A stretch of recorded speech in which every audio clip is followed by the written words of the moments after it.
প্রতি বছর এই পৃথিবীতে 2 লাখেরও বেশি শিশুর জন্ম হয় যারা হাসতে পারে না। তার থেকেও খারাপ, তারা ঠিকভাবে শ্বাস নিতে পারে না। 99% মানুষ এইভাবে জন্মগ্রহণ করে, যারা শ্বাসনালী দিয়ে স্বাভাবিকভাবে শ্বাস নিতে পারে।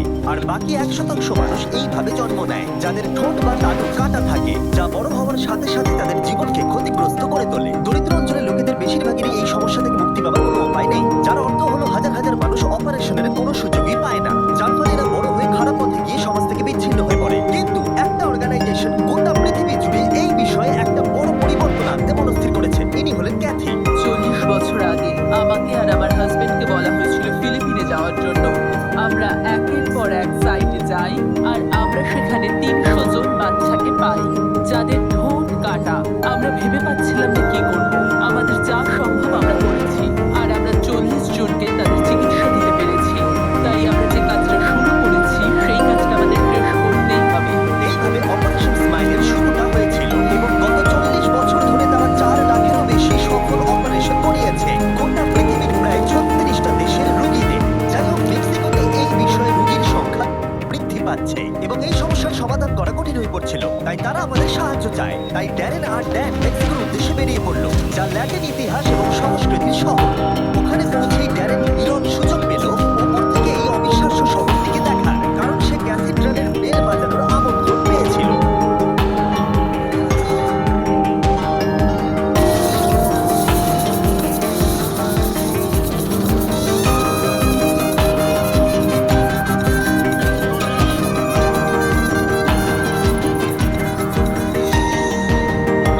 তাদের স্বাগত জানায় মারিসিও। আমি অপারেশন স্মাইলে জয়েন করেছি 11 বছর আগে। আমি জানি এখানে আমার কোনো লাভ হবে না, তাও আমি এখানে জয়েন করেছি কারণ মেক্সিকোতে এমন অনেক মানুষজন রয়েছে যারা চিকিৎসার সুযোগ সুবিধা ঠিকঠাক মতো পান না। যেমন আমি একজন অল্প বয়সী মহিলার সাথে দেখা করলাম। যখন সে আমাদের কাছে এসেছিল তখন তার একটা চোখের মধ্যে ক্ষত ছিল। তারা ওকে পাথর ছোট মেরেছিল কারণ ওর কথা বলার ধরন তাদের পছন্দ হয়নি। এটা শুনে আমি খুবই কষ্ট পেয়েছিলাম। আমি সবসময় বলি যে রোগীর পিছনে একটা গল্প আছে এবং গল্পের পিছনে একটা মানুষের ভূমিকা আছে।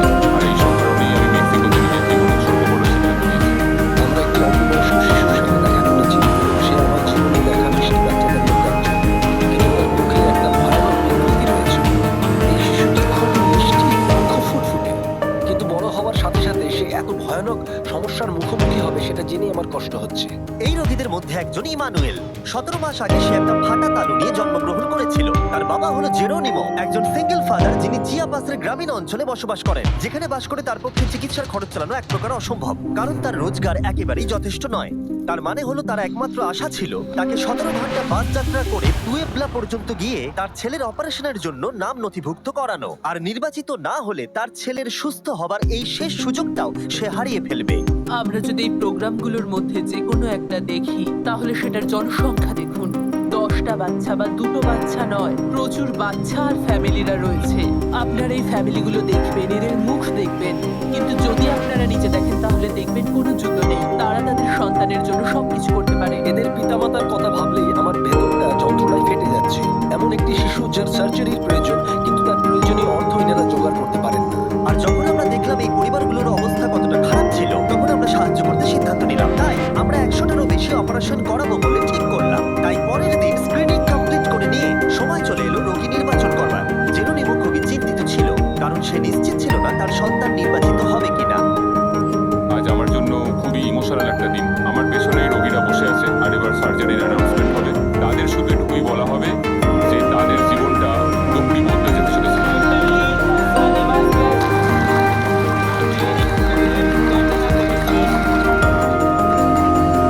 ইতিমধ্যে 97 জন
সেই প্রথমবার তাদের বাবা মায়েরা নিজের সন্তানকে সুস্থভাবে দেখে।